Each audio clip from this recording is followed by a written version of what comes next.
Welcome back to the Pokemon Sword and Shield Countdown.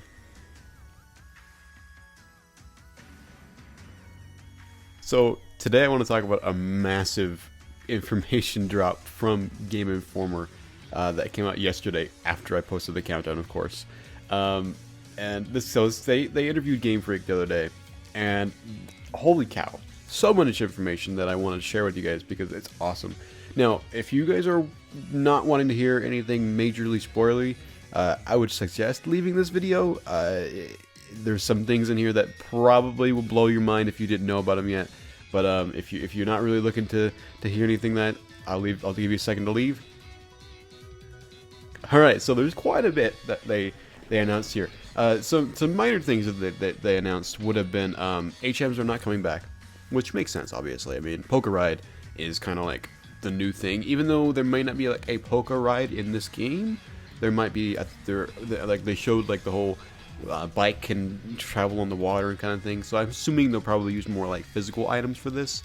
There's a Galar taxi with the Corbin Knights, and then there's the bike, and I'm sure they might even be like a shovel this time. That'd be kind of cool. So, but no HMs in the game, which is cool none the least. I hope that they still have like you can still like learn surf and stuff still, because surf's a good move. So I hope that's the case.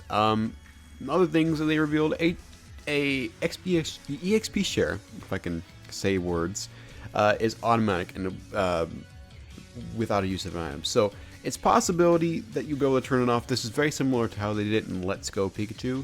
And so that was kind of a little tough to deal with. But this time I hope around you can turn it off. I'm hoping they haven't confirmed you can turn it off. So hopefully there's a way to turn it off. Either way, I mean, I guess you can work with it and stuff like that, but it just takes away from the immersion. I think the EXP share was probably at its best in like X and Y, and then they kind of maybe even Sun and Moon when they tweaked it a bit, but so it's on all the time right now. That's all we know about. But that's a little minor thing. The other minor thing that I would say is pretty big, actually not even pretty big, is their autosave now. Autosave is huge.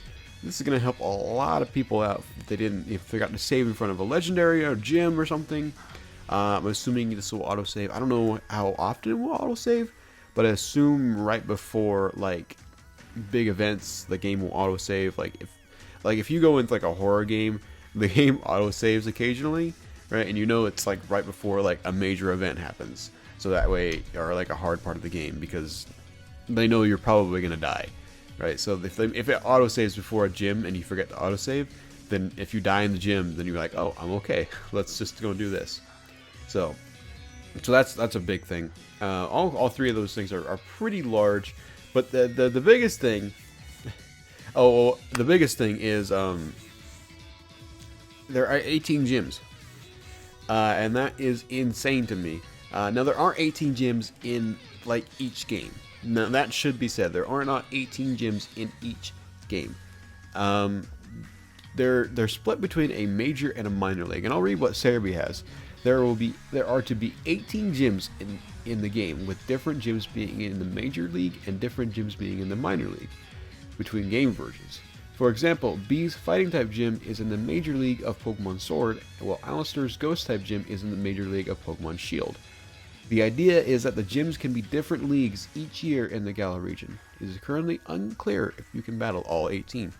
So, I just watched a Game Explain video. If Game Explain guys are awesome. And Derek said that he could not wrap his head around this idea. Because I was reading this earlier and I was like, I cannot wrap my head around the major and minor league thing.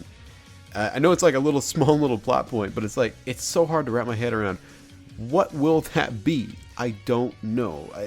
We need more information to really like know more about this, because I would assume that what I'm looking at here is that the major league is like the minor and major league, I'm trying to explain this, and it's not coming out very well. But the minor league, I think they'll like battle it out, and then that will choose what's in the major league, and then that will be different between the games. So my assumption would be that there would be 9 gyms in each game. That would be my assumption, is that they're just going to split it down half and say, okay, Sword has this 9 typings, and then Shield has this 9 typings. Because there will be a gym for each freaking type, which is awesome. So there's a lot to really think about here, and really a lot to oh my goodness, there's a lot to take in. So I'm excited for this, and I apologize. This is a little bit of a messy video, but as soon as we have more information, I'll give you guys more updates on this. But I would assume there's going to be 9 gyms in each game, and they'll be split up. So depending on the game, you're going to have a completely unique experience compared to the other person. You could be watching someone play Sword, and they're going to have a completely different, unique experience from somebody playing Shield. And that's pretty dang awesome.